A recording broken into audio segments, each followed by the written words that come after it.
आज की क्लास में सभी प्यारे दोस्तों का बहुत बहुत स्वागत है। कैसे हैं आप सभी? आशा करती हूँ आप लोग बहुत अच्छे हैं, स्वस्थ हैं और अपने अपने एग्ज़ाम्स की तैयारी आप लोग बहुत अच्छे से कर रहे होंगे।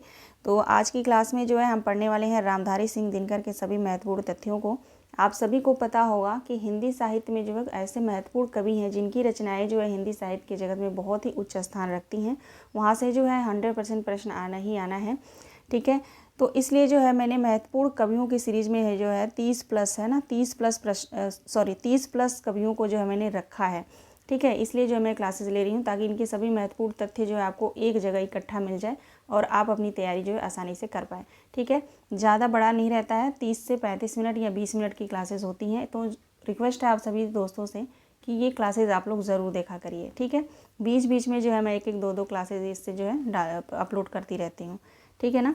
तो 4 कवियों को जो है मैं पढ़ा चुकी हूँ, जिसमें से आज 5वें कवि हैं रामधारी सिंह दिनकर। इनके बारे में जो है आज हम पढ़ेंगे सभी महत्वपूर्ण तथ्यों को, इनकी सभी रचनाओं को, ठीक है। चलिए क्लास स्टार्ट करते हैं। आप सभी का एक बार फिर से बहुत बहुत स्वागत है। धैर्य के साथ आप लोग क्लास में बने रहिएगा। 20-25 मिनट बहुत होगा तो 30 मिनट के ये जो क्लासेज होंगी, ठीक है। चलिए सबसे पहले जो है रामधारी सिंह दिनकर का जन्म देखेंगे। उनका जन्म जो है 1908 में सिमरिया मुंगेर बिहार में हुआ था, ठीक है। ध्यान रखिएगा, इनका जन्म जो है मोस्ट इम्पॉर्टेंट है, ध्यान रखिएगा। सन 1908 ईस्वी में सिमरिया, ठीक है, सिमरिया मुंगेर बिहार में हुआ था। और इनकी मृत्यु जो है सन 1974 दिल्ली में हुई थी, ठीक है। इनके पिता का नाम था रवि सिंह, पिता का नाम ध्यान रखिएगा रवि सिंह। और इनकी माता का नाम था मनुरूपा, ठीक है, मनुरूपा देवी। आप सभी को पता है दिनकर को जो है अधैर्य का कवि कहा जाता है। दिनकर को जो है अधैर्य का कवि कहा जाता है। राष्ट्रीय चेतना तथा प्रगतिवादी, ठीक है, राष्ट्रीय चेतना तथा प्रगतिवादी चेतना दोनों में जो है इनका नाम आता है, ध्यान रखिएगा। अभी हम पढ़ेंगे आगे, नेक्स्ट पॉइंट देखेंगे।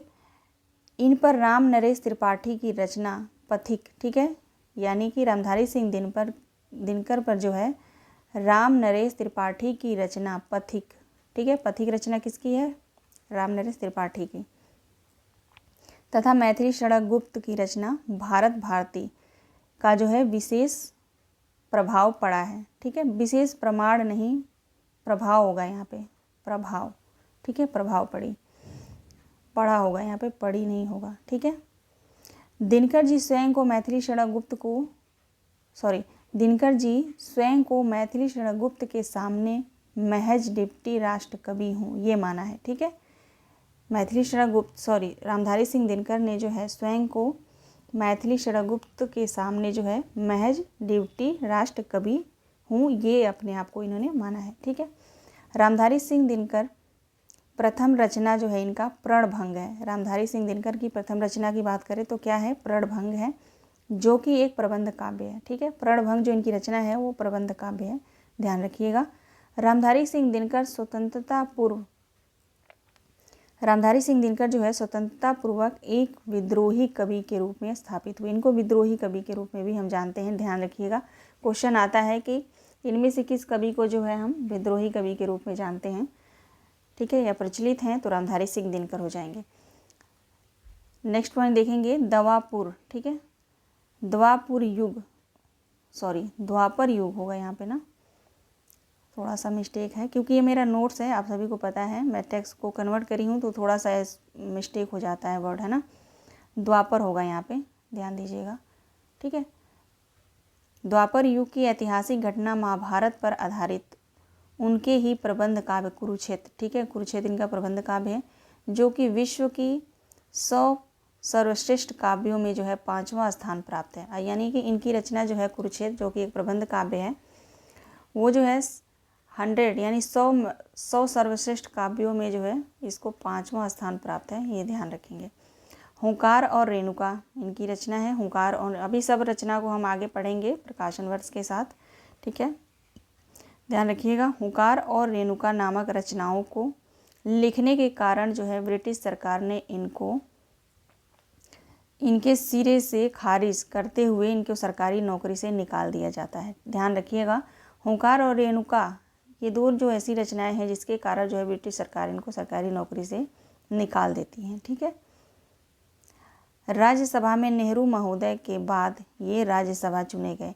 यानी राज्यसभा का अध्यक्ष पहले जो है नेहरू थे, उनके बाद जो है इनको चुना गया था, रामधारी सिंह दिनकर को। तो आप ध्यान रखिएगा, ये राज्यसभा के सदस्य भी रह चुके हैं। ठीक है, आगे देखिए, सन 1962 में जो है चीन से हार के बाद संसद में जो है दिनकर ने कहा था कि देखने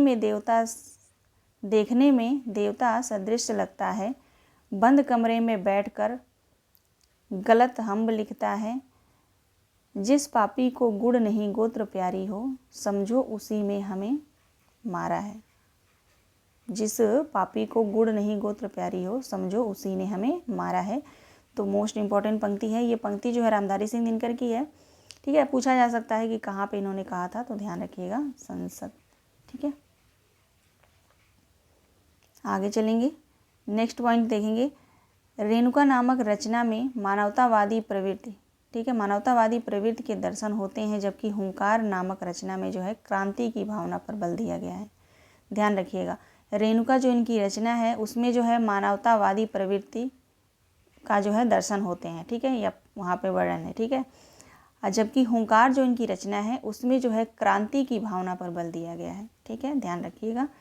इनकी जो रचना है सामधेनी पर जो है अंग्रेजों के खिलाफ ललकार का उद्घोष है। सामधेनी जो रचना है इसमें जो है अंग्रेजों के खिलाफ ललकार का उद्घोषणा है। ठीक है, हिमालय नामक कृति में जो क्रांति की भावना बदलती, सॉरी एक मिनट रुक जाइए फिर से, है ना, हिमालय नामक कृति में जो क्रांति की भावना बलवती रूप में प्रकट हुई है।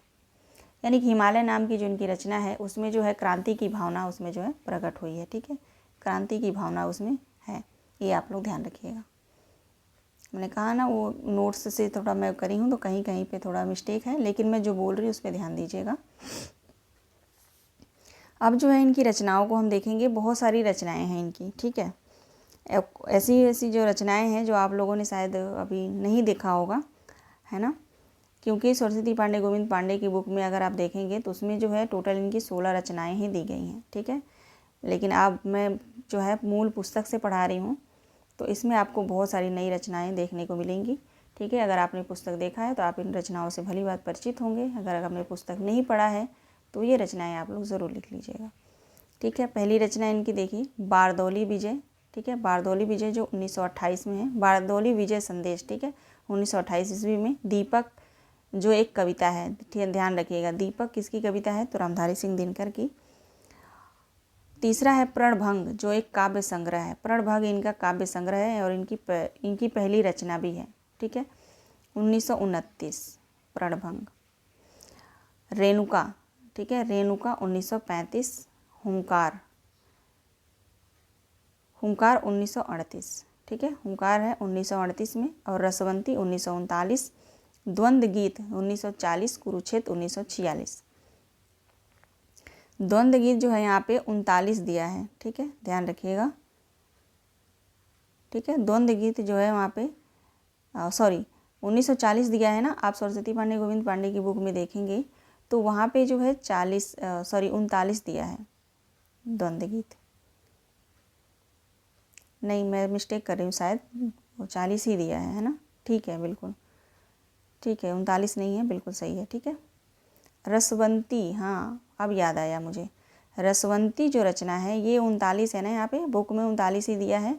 और सरस्वती पांडे गोविंद पांडे की बुक पढ़ेंगे तो उसमें जो है 40 दिया है, यानी 1940 दिया है। ठीक है, तो कन्फ्यूज नहीं होना है, 39 और 40 दोनों सही है। ठीक है, लेकिन आप लोग 39 ही मानिएगा क्योंकि बुक में जो है दिया है। ठीक है, अब मैं कुछ यहाँ पे जो है कुछ ट्रिक बताऊंगी, इस ट्रिक से जो है आप 4-5 रचनाओं को आपको अच्छे से याद रख सकते हैं। रेहू रद कुसारिनी। ठीक है, आप ट्रिक लिखिए, रेहू रद कुसारिनी, ठीक है, रेहू रद कुसारिनी, ये आप ट्रिक लिख लीजिए।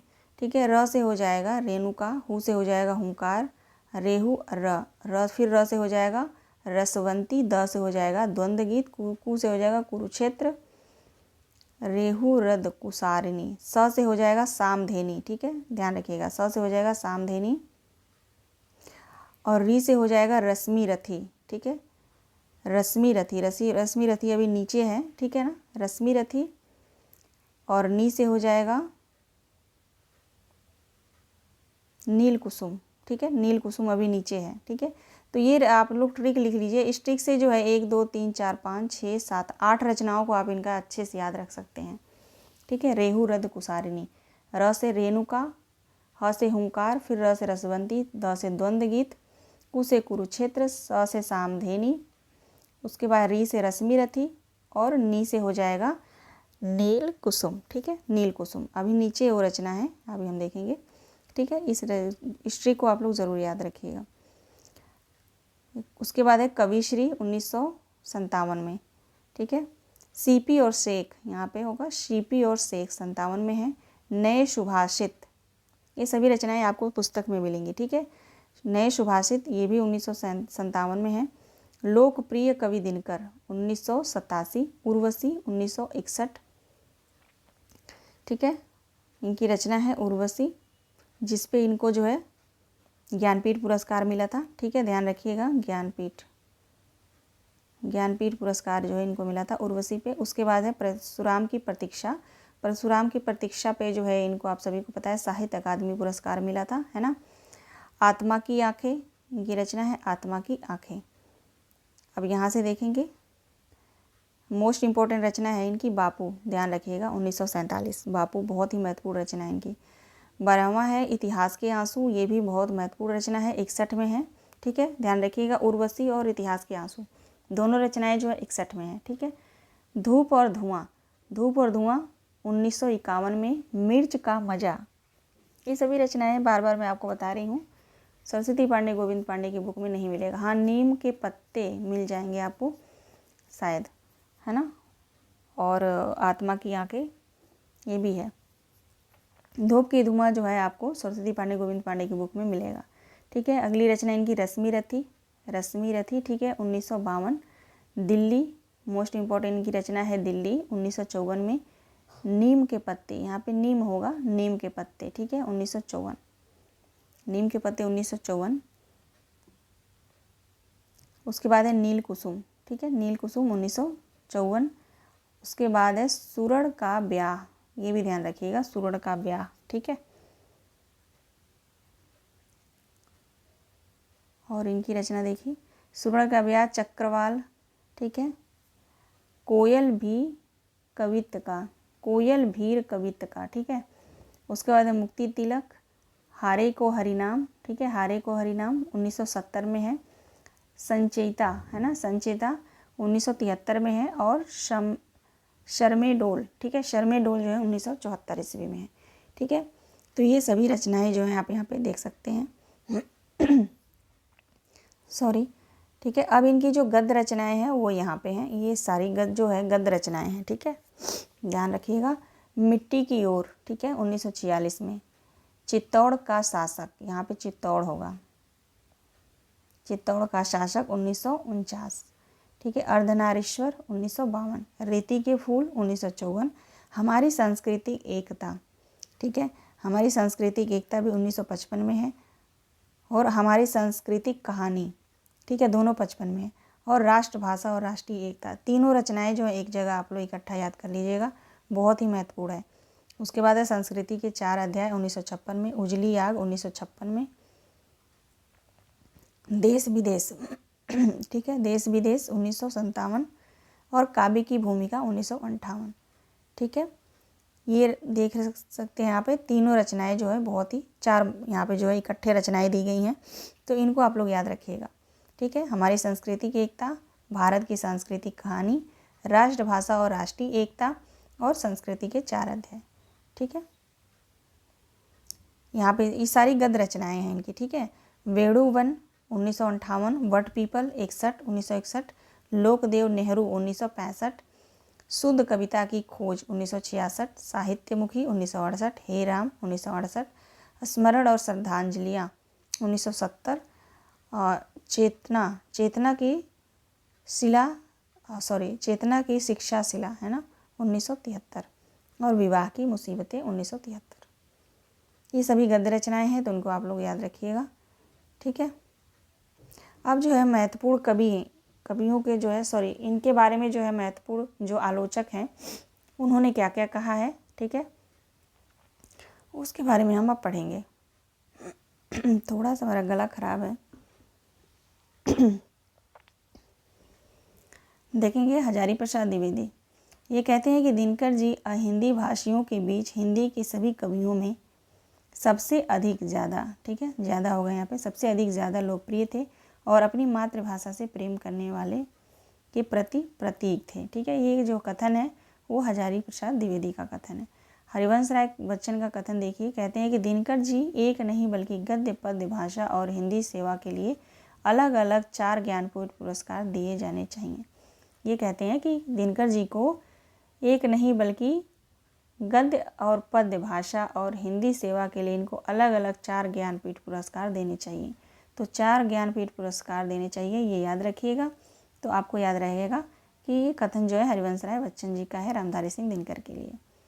राम वृक्ष बेनीपुरी का कथन देखिए, ये कहते हैं कि दिनकर ने देश में क्रांतिकारी आंदोलन को स्वर दिया। ठीक है, देश में इन्होंने जो है क्रांतिकारी आंदोलन को जो है स्वर दिया है। नामवर सिंह का कथन है कि दिनकर जी अपने युग के सचमुच सूर्य थे। ठीक है, ये क्या कहते हैं कि दिनकर जी अपने युग के सचमुच सूर्य थे। राजेंद्र यादव ये कहते हैं कि दिनकर जी सत्य को बिना डर व असत्य को बोलने वालों को अपनी काव्य रचना से हत्या करते हैं। ठीक है, हत्या करते हैं, ये वर्ड आप लोग ध्यान रखिएगा। तो ये कथन किसका है? तो राजेंद्र यादव का है। अगला जो कथन है वो है काशीनाथ सिंह का। ये कहते हैं कि दिनकर जी राष्ट्रवादी और साम्राज्यवादी कवि थे। ठीक है, राष्ट्रवादी और साम्राज्यवादी कवि कौन कहता है? तो काशीनाथ सिंह। अब यहाँ से देखिए, रामधारी सिंह दिनकर ने अपनी रचना उर्वशी, ठीक है, अपनी रचना उर्वशी नामक महत्वपूर्ण कृति में पुरूरवा और उर्वशी को लेकर कथानक निर्मित किया है। ये आप सभी को पता होगा। इनकी जो रचना है उर्वशी, उसका जो यहाँ पे जो है विशेषता दी जा रही है कि इसमें जो है पुरूरवा और उर्वशी को लेकर इन्होंने कथानक लिखा है। ठीक है, अब यहाँ से देखेंगे उर्वशी में जो है पुरुष पात्र कौन कौन से हैं। तो ध्यान रखिएगा, पुरूरवा है, ठीक है, जो नायक है, जो प्रतिष्ठानपुर के विक्रमपुर का जो है राजा रहता है। ठीक है, इसमें और कौन कौन पुरुष पात्र हैं? तो महर्षि चौवेन, सूत्रधार, समूची होगा यहाँ पे, समूची, और सभासद, प्रतिहारी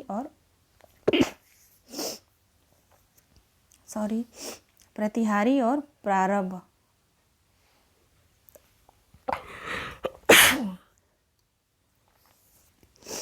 सॉरी दोस्तों, थोड़ा सा गला खराब है, जुकाम हो रखा है ना। देखेंगे आयु जो है पुरूरवा का, ये जो है पुरूरवा और उर्वशी का पुत्र रहता है। कई बार क्वेश्चन यहाँ से आया है, तो ध्यान रखिएगा। आयु जो है पुरूरवा और उर्वशी का पुत्र रहता है। और महात्म और विशेषता, ठीक है, ये सभी जो पात्र हैं पुरुष पात्र हैं उर्वशी रचना में। अब उर्वशी रचना में जो है स्त्री पात्र कौन कौन से हैं? तो नटी है, जो सूत्रधार की पत्नी है, सहजन्या है, रंभा है, मेनका है, चित्रलेखा है, उर्वशी है, औशनरी, ठीक है, औशनरी जो है पुरूरवा की पत्नी होती है। उसके बाद निपुणिका भी है।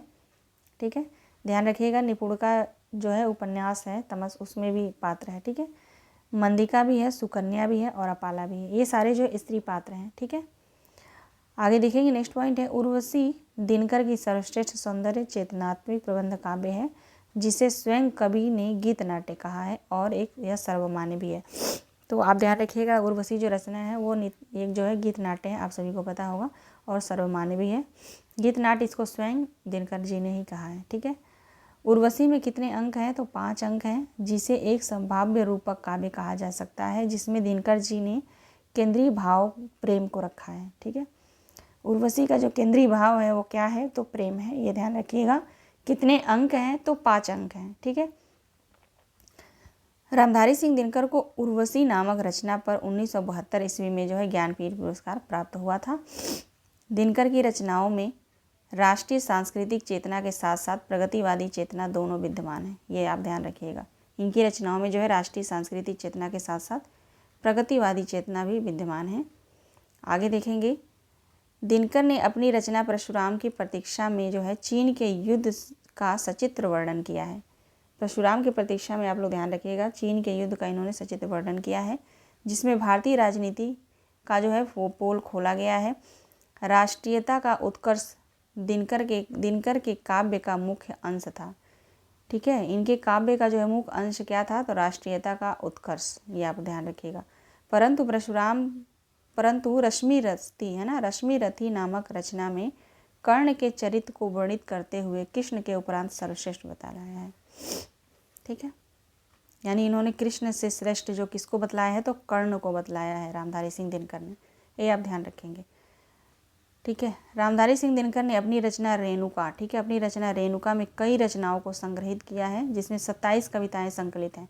ध्यान रखिएगा, रेणुका जो इनकी रचना है इसमें जो है 27 कविताएं जो है संकलित हैं। ठीक है, कुछ कविताएं यहाँ पे दी गई हैं। हिमालय, दुविधाग्रस्त, शार्दुल, कविता की पुकार, बोल, निर्झरी, बागी। ठीक है, बोल, निर्झरी, बागी अलग है। ठीक है, ये कुछ महत्वपूर्ण कविताएं हैं जो मैंने यहाँ पे लिया है। ठीक है, जो बुक में ये सारी कविताएं दी गई हैं, पूरे 27 कविताएं नहीं दी गई हैं। ठीक है, लेकिन वहाँ पे लिखा है कि टोटल जो है 27 कविताएं संकलित हैं उर्वशी रेणुका रचना में। ठीक है, हुंकार में संकलित कविताएं जो हैं देखिए, विपथगा, आलोक धनवा एक ही है। ठीक है, आलोक धनवा, हाहाकार, शब्दभेद और दिल्ली, ये सारी कविता हैं। ठीक है, जो हुंकार में संकलित हैं, इनकी जो रचना है हुंकार, उसमें जो है संकलित हैं। ठीक है, अब जो है इनकी सभी महत्वपूर्ण पंक्तियों को हम पढ़ेंगे। ठीक है, पहली पंक्ति है इनकी, सत्य का जिसके हृदय में प्यार हो, एक पथ बलि के लिए तैयार हो, फूंक दे सो चेतना संसार को, तोड़ दे मझधार जा पतवार को। ठीक है, ये इनकी पंक्ति है रामधारी सिंह दिनकर की। स्वानों को मिलता दूध भात, भात होगा यहाँ पे, दूध भात, भूखे बालक अकुलाते हैं, माँ की हड्डी से चिपक कर ठिठुर जाड़े की रात बिताते हैं। ठीक है, तो ये पंक्ति भी इनकी है, बहुत ही महत्वपूर्ण पंक्तियाँ हैं, सारी जो महत्वपूर्ण हैं उनको मैंने लिया है।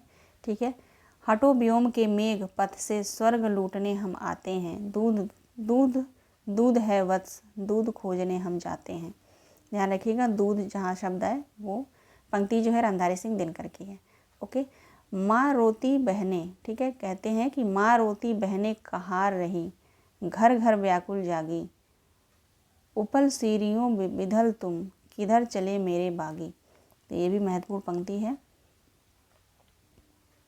आगे देखिए, लिए क्रीड़ा वंशी दिन रात, पलातक भिक्षु सा मैं अनजान, कर्म के कोलाहल से दूर फिर गाता फूलों का गान। ये सारी पंक्तियाँ जो है रामधारी सिंह दिनकर की है। नेक्स्ट देखेंगे, रोक युधिष्ठिर को न यहाँ जाने दे उनको स्वर्ग धीर, पर फिर हमें गांडीव गदा लौटा दे अर्जुन भीम वीर। इनकी महत्वपूर्ण पंक्ति जो है ये सब हैं, तो आप लोग बहुत अच्छे से पहचान भी सकते हैं। ठीक है, देखेंगे यहाँ तक जो है, ठीक है, यहाँ तक जो है इनकी महत्वपूर्ण पंक्तियाँ हैं, आप लोग ये पढ़ लीजिएगा। ठीक है, आप लोगों के लिए ही है ये, तो आप लोग खुद पढ़ लीजिएगा इसको, वीडियो रोक के आप लोग पढ़ लीजिएगा, क्योंकि मेरा गला मैं भूल ही नहीं पा रही हूँ।